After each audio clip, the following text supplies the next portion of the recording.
আবহাওয়ার যা পরিস্থিতি তাতে গতকালকে যে আমাদের সাইক্লোন মান্থার যেটা ডিপ্রেশনে পরিণত হয়েছিল সেটি আজ সকালে সুস্পষ্ট নিম্নচাপে ওয়েলমার্ক লো প্রেশার এরিয়ায় পরিণত হয়েছে। আর এটি এখন আমাদের ইস্ট বিদর্ভা, পূর্ব বিদর্ভা এবং ছত্তিশগড়ের কাছাকাছি, রাজধানী সংলগ্ন ছত্তিশগড়ের কাছাকাছি রয়েছে।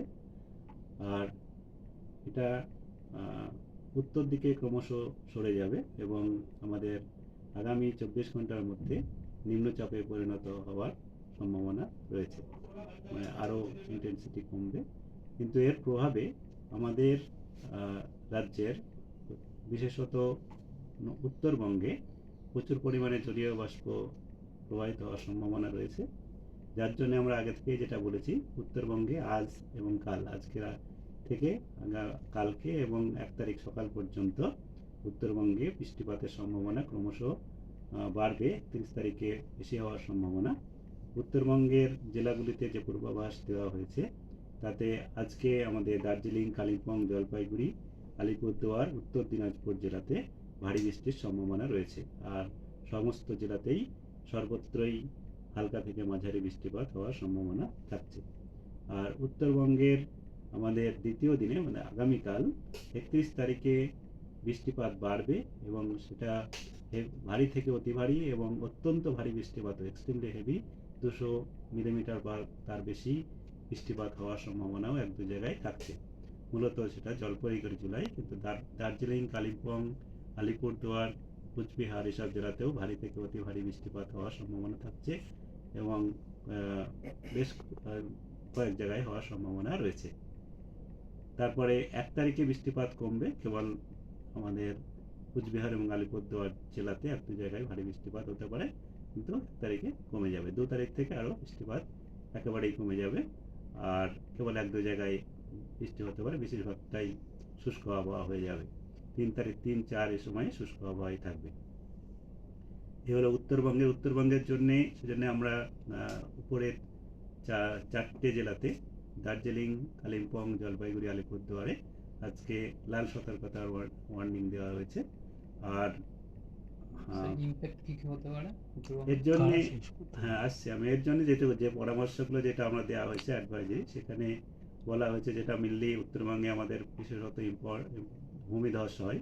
ভূমিধস হওয়ার সম্ভাবনা থাকবে এবং যেখানে বৃষ্টিপাত বেশি হবে, যেগুলো নিচু এলাকা, সেই নিচু এলাকায় জল জমে যাওয়ার সম্ভাবনা থাকবে এবং কাঁচা রাস্তা ক্ষতি হওয়ার সম্ভাবনা আছে। কাঁচা বাড়িরও যেগুলো ভালনারেবল অবস্থায় আছে সেগুলোর দেওয়াল যেটা ধসে যাওয়ার হয় সেরকম হওয়ার সম্ভাবনা থাকবে এরকম। আর ট্যুরিস্ট অ্যাক্টিভিটিও জুডিশিয়াসলি রেগুলেট করার জন্য বলা হয়েছে। এগুলো হচ্ছে আমাদের বুলেটিনে অলরেডি সেটা দেওয়া হয়েছে।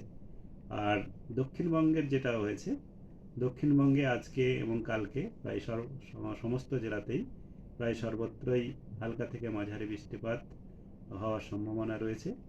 আর ভারী বৃষ্টিপাত সম্ভাবনা রয়েছে, তবে তুলনামূলকভাবে কম। এখানে পুরুলিয়াতে আজকে ভারী বৃষ্টিপাত 1-2 জায়গায় হতে পারে। আগামীকাল ভারী বৃষ্টিপাতের সম্ভাবনা বীরভূম, মুর্শিদাবাদ জেলায় কিছুটা রয়েছে। বাকি মূলত দক্ষিণবঙ্গে হালকা থেকে মাঝারি বৃষ্টিপাতই বেশি থাকবে, তবে কোথাও কোথাও বজ্রবিদ্যুৎ সহ বৃষ্টিপাত, যেটা কিছু সময়ের জন্য তীব্রতা বেশি হতে পারে, তবে যেটা মোটের উপরে হবে সেটা মাঝারি ধরনেরই থাকবে। আর বজ্রবিদ্যুৎ সহ বৃষ্টিপাত যেমন আমাদের হবে, তেমনি বজ্রপাতেরও সতর্কতা রয়েছে, সেখানে দমকা হাওয়াও কিছুটা হতে পারে। এটা তৃতীয় দিনে আমাদের দক্ষিণবঙ্গের জন্য, মানে 1 তারিখে দক্ষিণবঙ্গে কেবল বজ্রবিদ্যুৎ সহ বৃষ্টিপাতের সম্ভাবনাই আছে, ভারী বৃষ্টিপাতের সম্ভাবনা কোথাও নেই। আর 2 তারিখ থেকে বৃষ্টিপাত কমে যাবে। 2 তারিখ থেকে মূলত বেশিরভাগটাই শুষ্ক আবহাওয়া থাকবে, 1-2 জায়গায় হালকা বৃষ্টি হয়ে যেতে পারে। 3 তারিখে পুরোটাই শুষ্ক আবহাওয়া হয়ে যাওয়ার সম্ভাবনা রয়েছে। কলকাতা এবং তার পার্শ্ববর্তী অঞ্চলের জন্য যেটা বলা হয়েছে, কলকাতাতে আজকে এবং কালকে এই দুদিনই সাধারণত মেঘলা আকাশ থাকবে, তৃতীয় দিনেও সাধারণত মেঘলা আকাশ থাকবে এবং 1-2 পশলা বজ্রবিদ্যুৎ সহ বৃষ্টিপাত প্রতিদিনই হওয়ার সম্ভাবনা রয়েছে। 2 তারিখ থেকে কলকাতাতেও বৃষ্টিপাত কমে যাবে। সেখানে মূলত আংশিক মেঘলা আকাশ হতে পারে 2 তারিখে। 3 তারিখে প্রধানত পরিষ্কার আকাশ হয়ে যাওয়ার সম্ভাবনা রয়েছে। তাপমাত্রা আগামী 3-4 দিনে তেমন হেরফের হওয়ার সম্ভাবনা নেই। তারপরেও খুব একটা চেঞ্জ হওয়ার সম্ভাবনা নেই। আচ্ছা, ফিশারম্যানদের জন্য